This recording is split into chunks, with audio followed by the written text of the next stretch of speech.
Alaska is so beautiful and so important to us personally that it's hard for Congressman Don Young and me to fully explain to people in Washington how deeply Alaskans care about the future of our state. Alaska is not an easy land. From the very beginning, thousands of years ago, to the present, those who have made our great land their home have had to work hard. We live in Alaska not because life is easy. We're Alaskans because it offers the opportunity for a better future than what's available for our kids in the lower 48 states. Don and I spend a lot of our time in the House of Representatives and in the Senate educating our colleagues about Alaska's frontier spirit. We tell them Alaskans want sound economic development, but not at the expense of our state's natural beauty and environment. We try to make sure Alaska's unique needs always receive full consideration as decisions are made by the federal government. In territorial days, Alaska's delegates traveled to our nation's capital by ship and train. They came home in July and went back to D.C. in January. They came to see Alaskans on the job and in their offices. Don and I fly home 12 to 15 times a year, spend a few days, and then go back. Even during elections, we're in Washington except for about 6 weeks, 3 in August and 3 in October. We reach our constituents through short television or radio bites of time. We'd love to have 5 full months at home to be able to talk to each Alaskan. Time and distance constraints and the need for us to do our jobs for Alaskan Congress make that impossible, but we intend to do our best as the election season continues to reach out to as many Alaskans as we can. Recently, while we were at home on one of those brief recesses, I discussed with Congressman Young what I believe is one of the most important challenges we face in the 90s, the need to maintain a balance between protecting our environment while at the same time working to provide economic opportunities for our people. I'd say our number one job is still to harmonize what Washington wants to do in Alaska with all of the environmental protections that Alaskans believe we need here.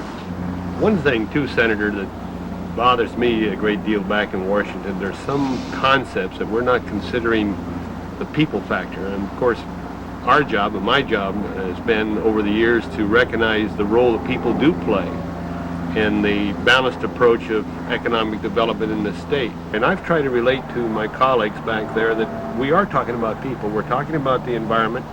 Alaskans wish to protect it, but we're also people here that have to have the wherewithal to generate an economy for themselves and, of course, the future generations. I've tried to explain to the Senate, that in the long run, we have to maintain a job base to provide the economy of Alaska that we need.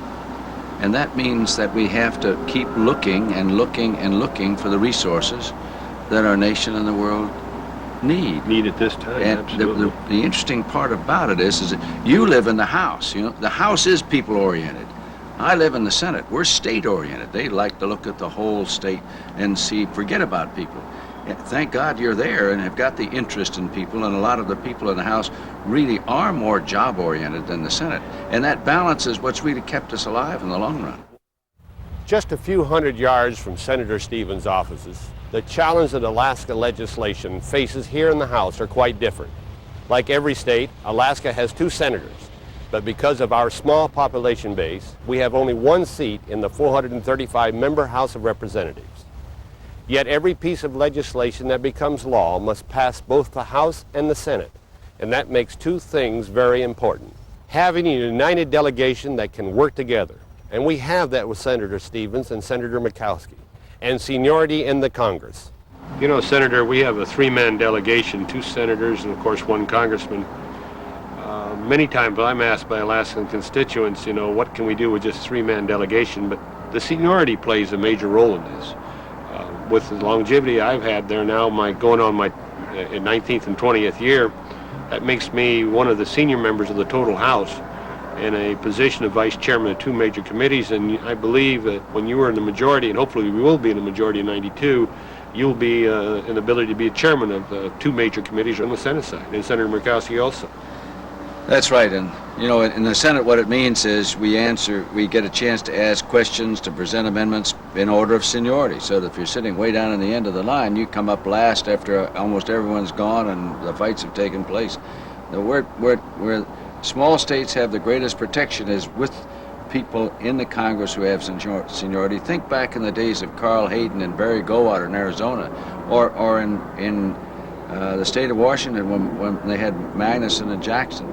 They had the seniority then as we have it now. Many people remember the great things those people did, but they don't realize how they were able to do it. They were able to do it because they had the combined seniority and the ability to raise the issue before anyone else got their issue raised. We're lucky to have Don Young in the House of Representatives. Quite honestly, I don't know what I'd do without him. The tragedy of the oil spill in the Prince William Sound is a good example of our teamwork. While I went to Alaska to see what could and should be done to clean up that mess, Don stayed in Washington to work on the first national legislation based on what we had learned from the Exxon Valdez tragedy, so we could try to prevent oil spill disasters in the future. For more than 20 years here in Washington, as a member of the United States Senate, Ted Stevens has served notice that when it comes to protecting the interests of all Alaskans, his is a strictly no-nonsense policy. His seniority and ranking position on key committees, commanding knowledge of the issues, and dogged determination have made him a force to be reckoned with. As much as anyone, he is responsible for protecting our special way of life. Senator Ted Stevens and Congressman Don Young are a winning team for Alaska.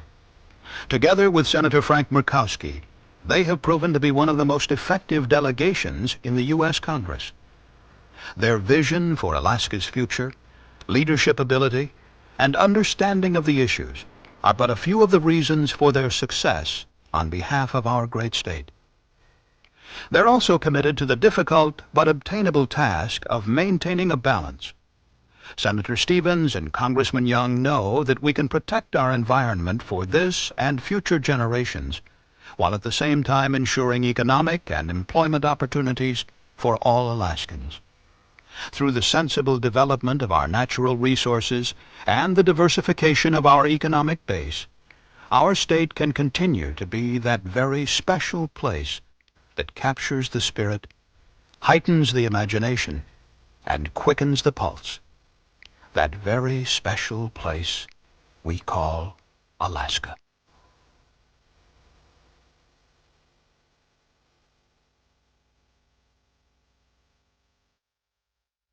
Now, this videotape is a new way for us to let you know who we are, how we work together for you, and how much we love the state we all call home.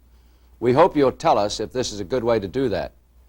We would indeed welcome your comments regarding this video. Any of the subjects that we have discussed, or for that matter, any other issues of importance to you personally or for the general well-being of our state. You may write to me at my campaign address shown.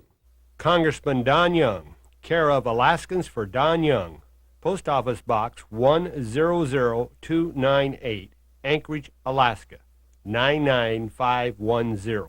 And if you would like to write to Senator Stevens, here's the address of his campaign. Senator Ted Stevens, care of Stevens for Senate Committee, Post Office Box 100879, Anchorage, Alaska, 99510. Senator Stevens and I would also appreciate your vote of support on primary election day, Tuesday, August 28th. Remember, if for any reason you are away on election day, you may vote by absentee ballot beginning as early as 15 days before the August 28th primary.